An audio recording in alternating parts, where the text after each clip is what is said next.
家好，歡迎嚟到亞雲命理，我係你哋嘅節目主持人 Eric。今日就最新呢一集咧，就想講翻少少嘢先嘅。咁就首先感謝啦，都有啲網友係會係嚟訂閱啦，少少地咁樣。咁同埋會有啲網友啲留言啦，咁俾啲意見我啦。咁我就OK 嘅，我會各方面會研究一下，咁睇下會唔會點樣做得好啲啦。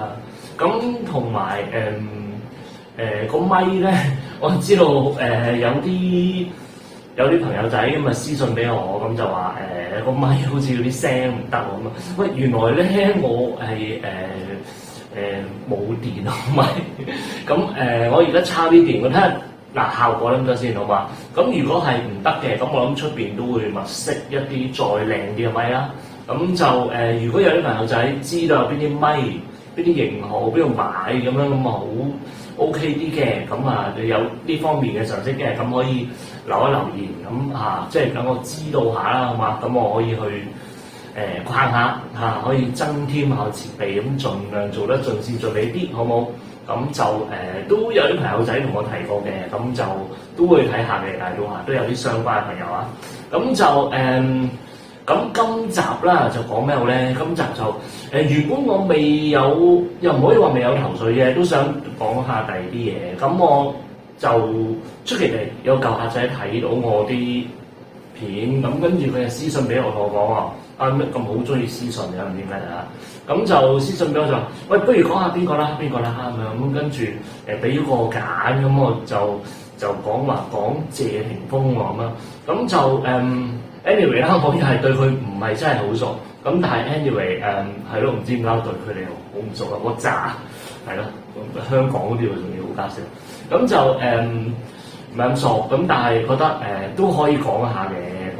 咁睇佢出生年月日啦，咁同埋當時香港都我唔知，其實老實講啦，都太耐啦，唔知會唔會報佢當時幾時喺醫院，即係好似日本嘅松田聖子咁，當時佢3B 會係個知嘅邊一日咁樣，咁當時我唔知謝賢迪波拉會唔會係咁啦，因為太耐啊嘛呢件事，咁但係網絡都有講佢個出生年月日邊度邊間醫院出世咁樣，甚至乎有出咗時辰添，即係有啲百度可唔可以信嘅？我唔知啊，即係有啲嘢就話7點幾喎，有啲係9點咁。姑且啦，因為其實我成日覺得咁出名嘅人係咪咁容易俾你知道咧？就唔係咁易嘅。咁但係 anyway 啦，照住嗰個出生年嚟睇啦，因為都幾特別嘅，咁佢嗰個出生年月日咧，其實就係80年8月29號就呢個係啦，8月29號啦，出世啦。咁就佢月份方面有2個申咁就可以再講一講啦。我會用咗咩時辰先啦？首先網絡好多唔同嘅時辰。好多唔同嘅同行或者唔係同行嘅人去估佢嘅時辰，咁個個都話自己啱啦。咁但係我覺得走唔開，而家我對翻咁多時辰咧，如果嗰日比較靚嘅係得，我估真係得2個時辰，2大時辰，因為我順便對埋佢手數盤咁咩時辰咧？第一呢個就我嘅大膽啲呢個就係庚申年甲申月甲戌日就甲子時 ，OK， 早子時喎，即係早過1個鐘。咁另外一個咧，我覺得都有啲機會嘅，就係通常一般師傅，一般大家可能網絡上見到嘅師傅，睇開子平八字嘅傳統嘅子平八字嘅，一見到一啲名人或者有啲錢嘅有啲揾到錢啦，或者有啲成就嘅人，某邊啲嘢多，通常就會個時辰補埋落去噶啦，就通常會砌到好似係重殺啊、重財啊，或者係專旺啊、假專啊咁樣，唔係冇可能唔係冇可能，所以佢呢一個八字亦都有可能係壬申時。咁但係壬申時嗰個狀況咧，就會係因為佢會係重煞，因為你睇到佢好多煞，兩申係咪？如果壬申時嘅話好多煞，咁重島咧，其實佢有水，咁但係得少透乾嘅水，佢都係要行翻金水咯，即係唔好話重唔重價啦，直頭係要行翻金水咯。咁簡單，其實呢兩個就算你子時又好，申時又好，都係行金水其實。咁但係如果係嗰隻嘅話咧，有個問題就係佢會比較靠多啲個煞啊，去幫佢，即係好靠父母啦，靠多啲有啲監護嘅人啦嚇。經理人啦，就係去變咗你。首先你要認為佢嘅成就有好多係大部分都係身邊嘅一啲監護佢嘅人幫佢嘅嚇。咁但係因為我考慮到一樣嘢，佢始終佢自己都係做生意嚇。咁同埋我考慮到佢一啲年份嚇，一啲好我覺得好值得提下嘅年份，所以就好特別。對於佢人生個生命都係特別嚇，咁佢變咗，我就認為佢甲子時 ，OK， 甲子時就簡單啦。呢一個命就係嗱，好簡單。如果你睇到未唔見佢呢一個咁嘅甲子時先啦，純粹睇佢呢個年月日先啦 ，OK。咁年月日兩個申咧，本身係煞嚟噶嘛，煞就要化喎，我之前雞派妹嗰條命咧，因為我即係初拍片啦，我有時緊張一齊咧，我就會講多咗就係官煞要化，其實就個煞要化 ，OK， 官唔使化，煞要化，咁我要化煞嘅喎，其實啊，一係就化煞，一係就所謂嘅食神制煞嚇，一係就制煞，一係就用到嘅煞 ，OK， 因為如果咁多煞，佢哋係呢度，譬如佢月柱。月令啦，加埋年啦。如果呢兩個煞用唔到咧，佢條命都幾會低咗好多噶啦，即刻就弱咗好多。即係佢用唔到，甚至乎克住佢嘅，係咪？戌有緊要，因為戌正就係佢自助嗰個財嚇。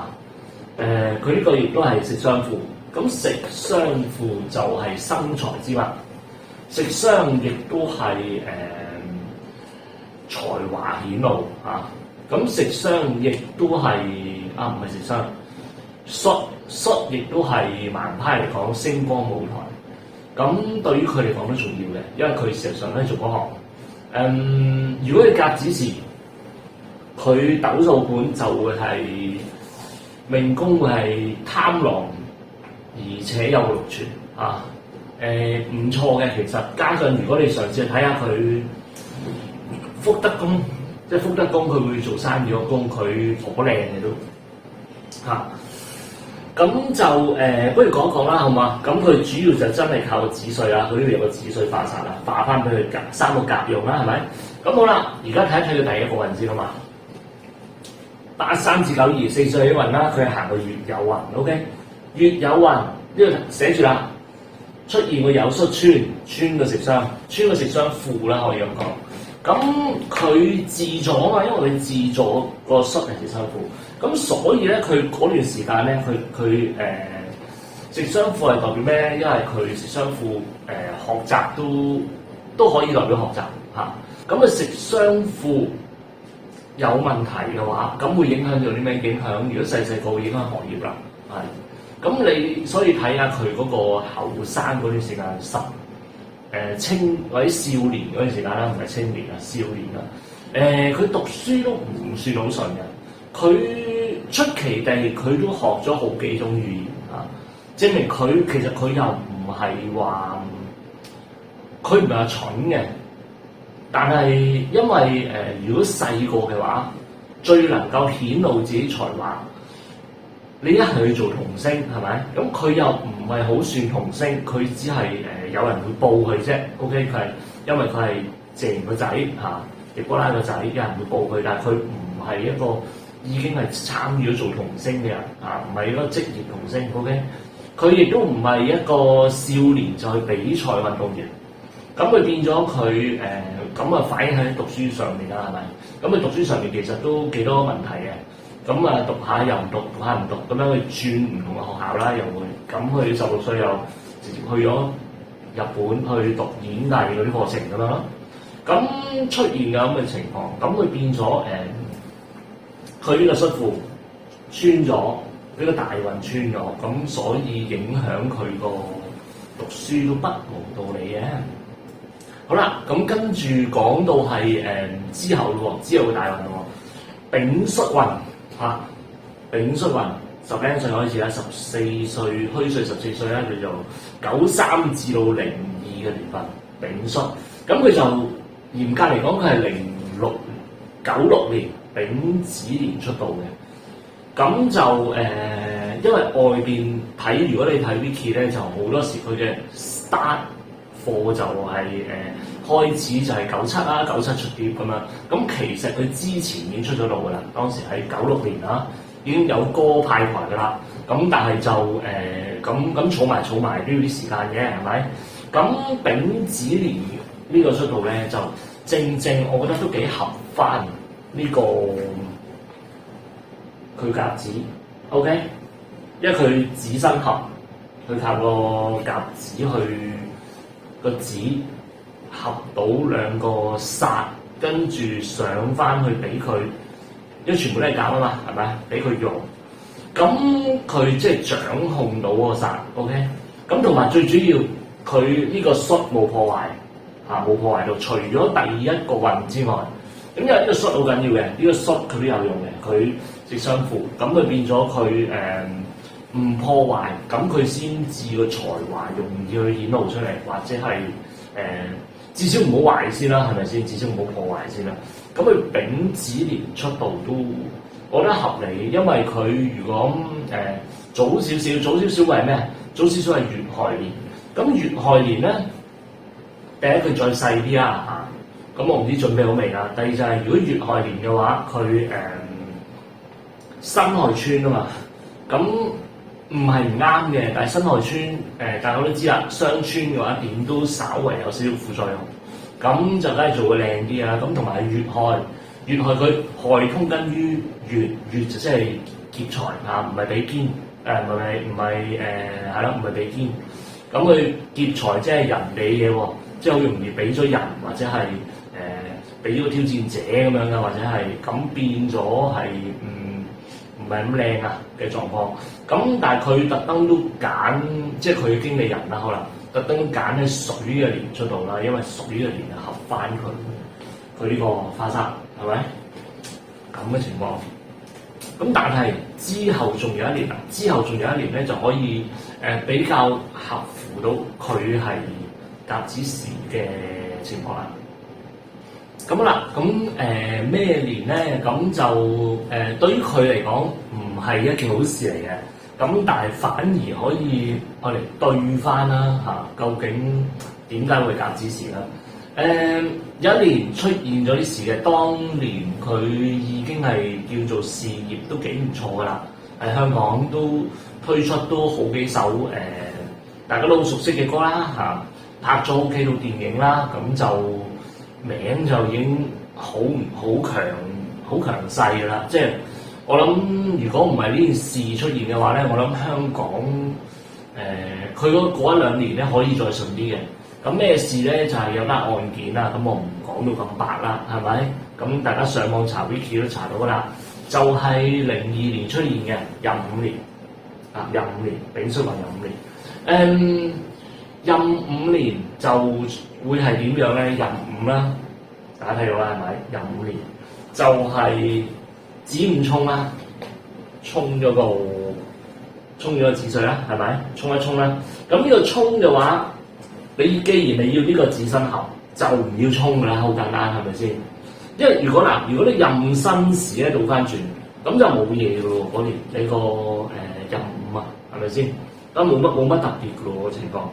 但係你子申合咧就唔同啦，子申合就會即係壬嗰個午同子一衝咧，就會影響咗個子申合，咁會影響咗個宮咯，變咗。咁對於佢嚟講，嗰年都唔係一個好好嘅，本身嗰年已經唔係好靚，再者咯，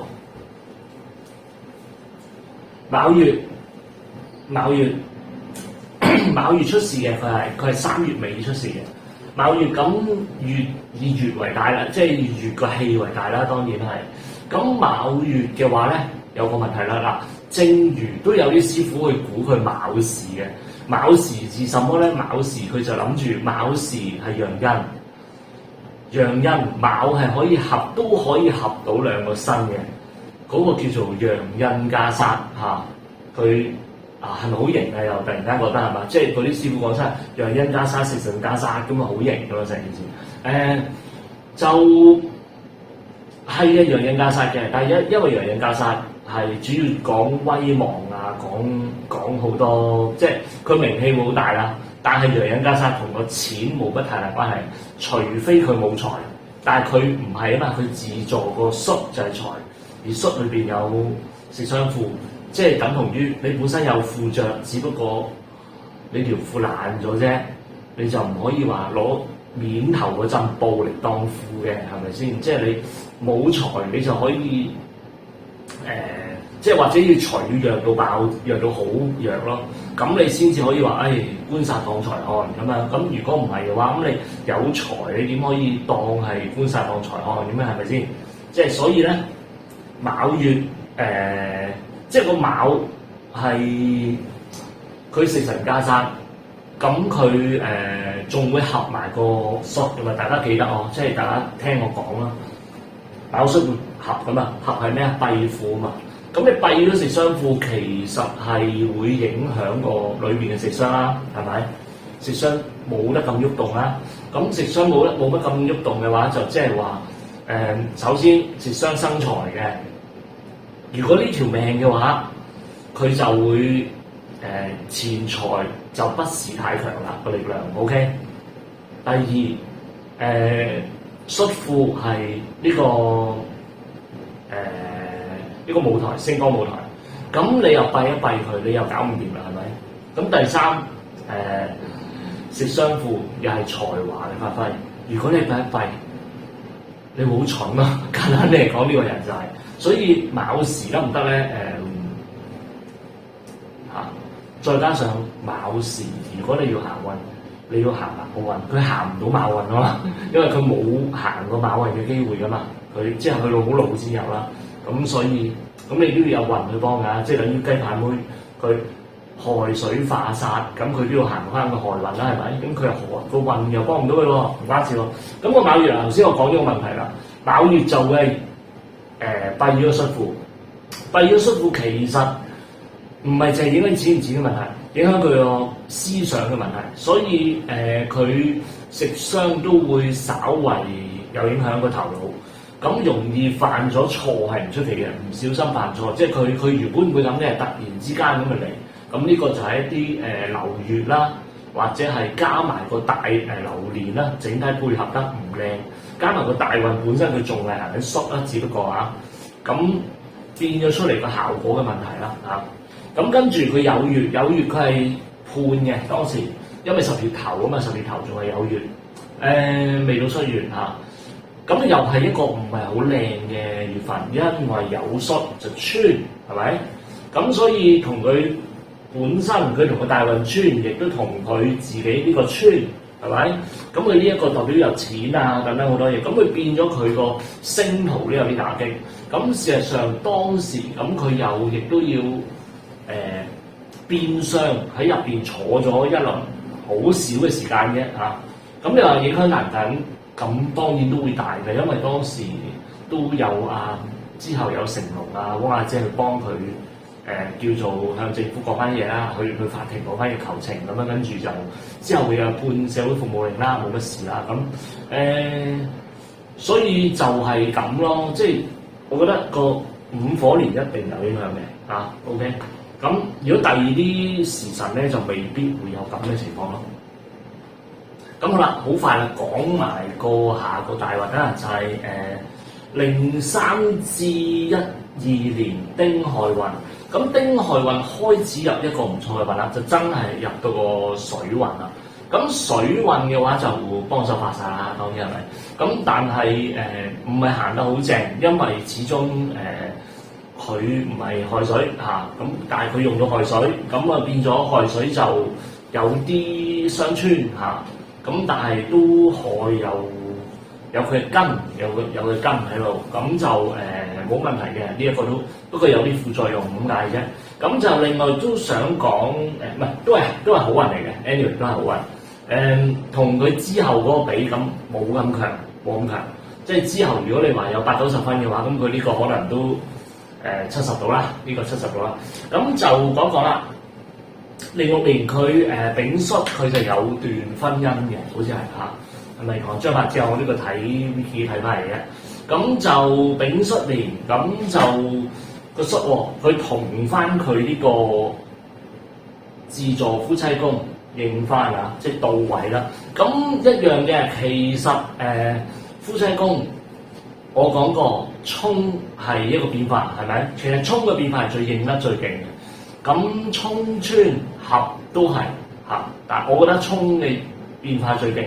咁其實另外，如果到位嘅都可以係關事嘅，即係譬如你自助，你係自年嚇，咁今年啦，係嘛？你譬如你係老鼠年，咁咪鼠年老鼠嚟嘅子嘅，咁咪鼠年咯，咁都會一樣有啲機會出嚟。咁同埋如果應翻個期，即係所謂，譬如佢嗰年戌年，佢自己自助戌嘅話咧，就佢會似冇咁似分手多嘅呢一啲嚇，即係變化可以係分手嘛。通常應期冇咁似分手多，但係應期容唔容易應到個婚姻，或者容唔容易應到個姻緣咧？要睇你本身個象嚇，要睇你本身個象，你自己自助。如果你單丁係得一個嘅話咧，就容易應啲嚇。如果唔係嘅，你側邊有好多，你可以有兩個戌噶嘛，係咪先嚇？咁你變咗就冇咁易應到嘅有陣時候。咁佢丙戌年啦，見啦。咁啊，但係另一個問題啦，辛卯啦，辛卯就離喎，辛卯離喎。咁辛卯嘅離咧，其實辛卯嘅離就卯同佢自己嘅戌就係合嘅。咁呢個合就有合嘅話都會喐到佢喎。咁同埋呢個合本身係負面嘅嚇。我可以講一講啦，佢因為佢合到個食傷符，卯戌合。咁呢個卯戌合咧，首先就係一負面嘅一個合，所以我係有少少懷疑係佢提出先嘅。我係有少少懷疑佢提出先，或者佢左思右想催生到成件事離婚嘅嗰一件事出嚟嚇，佢比較做主導嘅。點解咧？嗱，當然我冇睇張柏芝嘅名，唔知啦。咁但係就咁睇咧，佢呢個情況會影響佢思維啊。當時 OK，咁佢影響個思維咧，就我因為對過睇過有唔同人嘅命。如果你男仔你係男嘅，你自助係財嚇。夫妻宮嘅自助財，或者係食傷嚇，同食傷有關。OK，一係財，一係食傷，零零舍舍你自助呢個位，即係你自助呢個位嚇，係財或者食傷。咁而成件事係有一啲負面嘅作用，例如一啲合，因為合可以係負面噶嘛，一合係同食傷關食傷事嘅。混濁咗嗰條命冇咁清嘅話咧，你自己會亂諗嘢，你自己會好多嘢會諗向負面啊嚇，同埋加上你係男命同財有關嘛，可能當時你嘅財政狀況都會有少少影響都唔出奇。咁你變咗你個思想好混亂，你係好容易會搞散一段關係嘅。你主動去嚇，主動去提出分手啊，或者係你可能會做出一啲事情，或者你總之簡單嚟講，你嗰年嘅判斷好容易錯，好容易錯。所以就算你有幾有自信都好嚇，如果出現一啲關於食傷、關於財喺自助妻宮嘅情況底下，有啲合制，有啲合嘅轉化，而係負面嘅話咧，唔好信咁多自己嘅 sense。點解我會講負面咧？因為你肯定會分咗手之後，你過多排，過咗嗰年，或者過多一兩年，你會有少少後悔嘅感覺，一定。你會覺得你自己你未必會翻轉頭嚇，未必會翻轉頭，但係你個內心你會覺得你自己係會稍微，我好似真係其實唔使咁樣喎，唔使做到咁喎，甚至乎多此一舉喎，唔係好關事喎咁樣。所以呢個就係我嘅睇法。所以逢親自助係財或者食傷，同咁跟住再有啲合，而令到佢有啲續咗或者有啲問題嘅話，有啲負面嘅問題，自己唔好嗰年唔好太信自己嘅 sense，OK， 你就稍為平淡少少，咩都唔開心都平淡少少過去，你就會捱過咗嗰年㗎。好啦，咁加快速度啦，又拍得太過長，咁話我真係要緊短翻少少。13嗱，講晒兩個運佢啦。因為呢個戊子運咧，就13至22年咧，就係佢最好嘅運嚟㗎啦。因為佢呢個叫應期啊，大家識啦，應翻個子午衝，唔係子午衝，子申合 ，OK， 子申合。咁因為行正運嗱，大家可能就會拗啦，開始去講咧就係、喂，佢經過亥嘅運啦，又經過子嘅運啦，咁樣，咁佢都會行到馬年㗎，行到午火年㗎咁樣，咁一樣都會衝嘅，但係大運為大啊嘛，記住。咁佢行緊水運啦，已經係亥同埋呢個子係咪？咁亥就火絕於亥啊嘛，即係冇個氣好弱㗎嘛，冇氣啊嘛。咁你子午衝咁都係子贏啦，老實講係咪？因為第一係大運，第二就係你水嚟嘛，水克火嘛，係咪？咁變咗咧就個午火年咧都唔係話即係少少問題咯，但係唔會太大嘅嚇。咁都係行緊啲好運，咁會變咗佢好似喺呢啲年份度，佢喺生意上都好多得著添，佢係直頭嚇。咁好啦，跟住去到而家己丑啦，己丑運啦。咁己丑運其實係佢嘅好運嘅尾聲嚟㗎啦，老實講。咁但係都叫做亥子丑水嘅地啊，水重嘅地。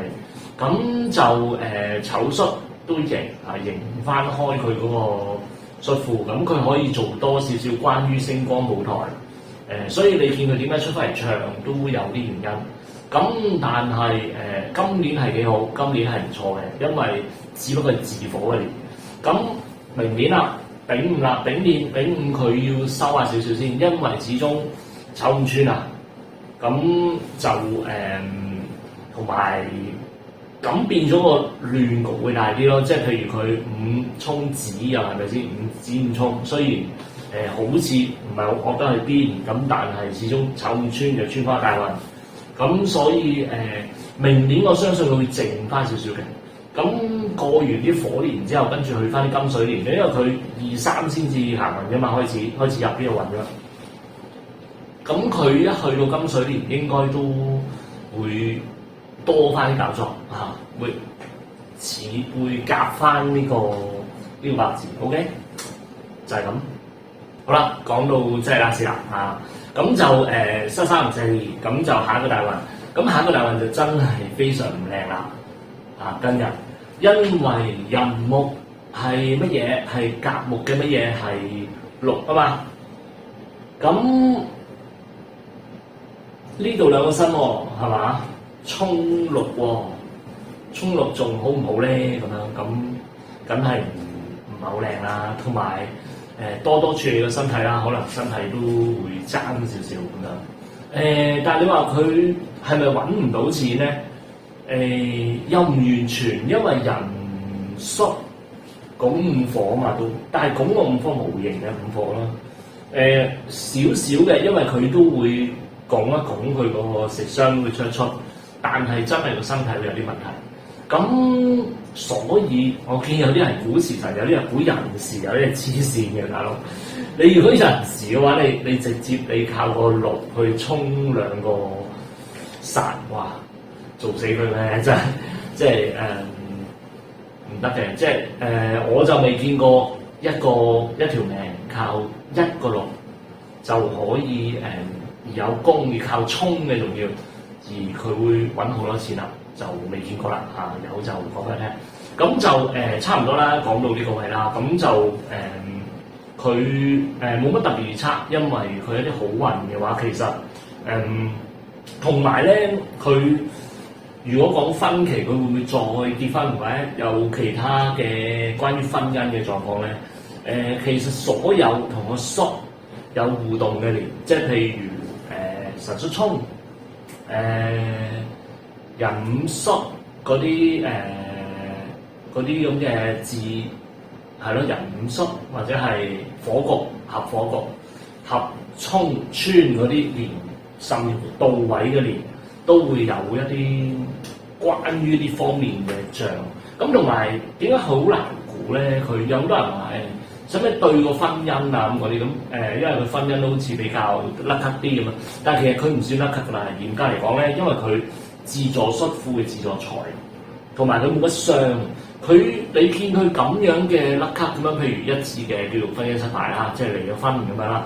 但係個問題就係佢自助係食雙苦嘛，食雙生財嘛，即係話佢其實本身佢個人啊，佢係好多機會㗎，佢好多獵食嘅機會嘅所謂，即係好多即係佢唔受異性嘅。咁一個唔受異性又揾到錢嘅人，咁俾你都慢慢揀啦，係咪啊？郭富城都50幾歲先結婚啦，係咪？咁所以佢唔急啊，真唔倒翻轉，尤其是去到呢個 moment 啊，所以就應該就，所以我點解我都唔特別估佢婚姻，因為當你可以有太多機會嘅時候，就睇佢想唔想㗎咋，因為有啲人就真係未必係喺嗰啲結婚嘅大運。佢反而係啲結婚嘅流年就應咁樣，而結婚嘅流年可以有好多年，所以就隨時咁佢冇乜點破嘅話咧，隨時都得。咁同埋加得多少少啦，就係關於一定有人噬我噶啦，就話喂又話死木咁嗰啲好明顯死木啦，咁啊點解用得水嘅咧？咁其實好簡單啫，因為要睇翻個意向嘅，佢本身個意向就係佢靠個子申合佢去控制個身啊嘛，咁。你意向都唔理，就淨係理佢一味背木死木嘅話，就有啲過咗龍啦，成件事嚇。因為意向係最緊要嘅，即係等同於有啲人如果係靠沖嘅咁樣㗎，靠沖個身，我當佢係人啦、人木啦，靠沖。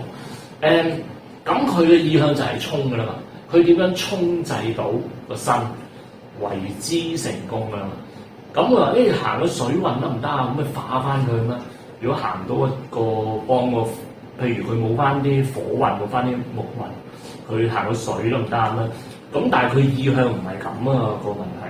我夠知水啊，跟住又咩水生木啊，又金生水，水生木咁樣。咁但係問題你唔可以夾硬去扭轉佢嗰個基本格局，佢個意向咯嚇。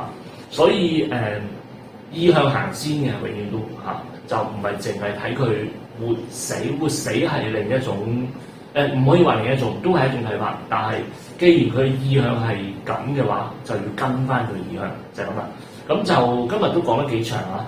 咁就我而家諗緊辦法啦，就即係希望將一啲片我自己再簡短翻，尤其是有啲片咧，我知道都應該有啲人想了解清楚嘅，咁但係我就因為上次可能講得長嚇，個咪又不是怎麼樣嚇，我又 YouTube 新手，咁我講得可能唔係咁好嚇，因為我好少教班嘅，咁所以我就要練一練啦。咁變咗有啲人可能都快眠精咁樣，聽聽下都會瞓着。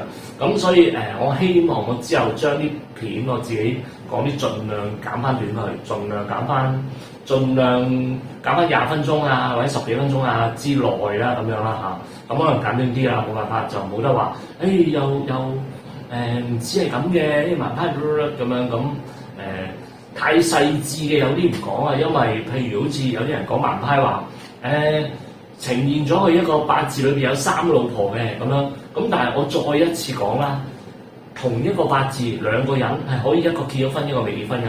咁如果你3個老婆咁樣計啦，有呢個命，咁係可以出現一個有人係結咗婚先，有人係同樣3個老婆，但係嗰段時間冇結婚嘅，咁點搞咧？係咪？即係所以係有走盞嘅，本身人生係嚇，所以希望大家明啦嚇。我講啲係比較可能係你會覺得空泛一啲，但係就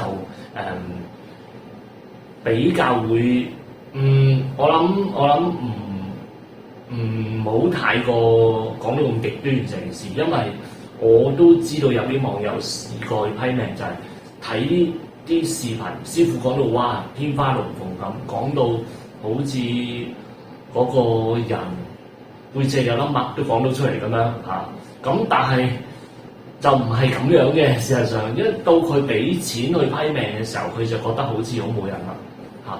咁我講翻事實出嚟啫，其實嚇，咁就係咁多啦。咁我之後睇下再講翻啲有咩講啦，睇下我再研究下，好嘛？同埋出翻啲簡短少少嘅片啦，咁就係咁多啦。咁就記得訂閱，俾個 like 嚇，同埋分享俾多啲嘅人睇，咁啦。睇下個咪今日應該好啲嘅，俾啲意見啦，咁記得俾 like 嚇，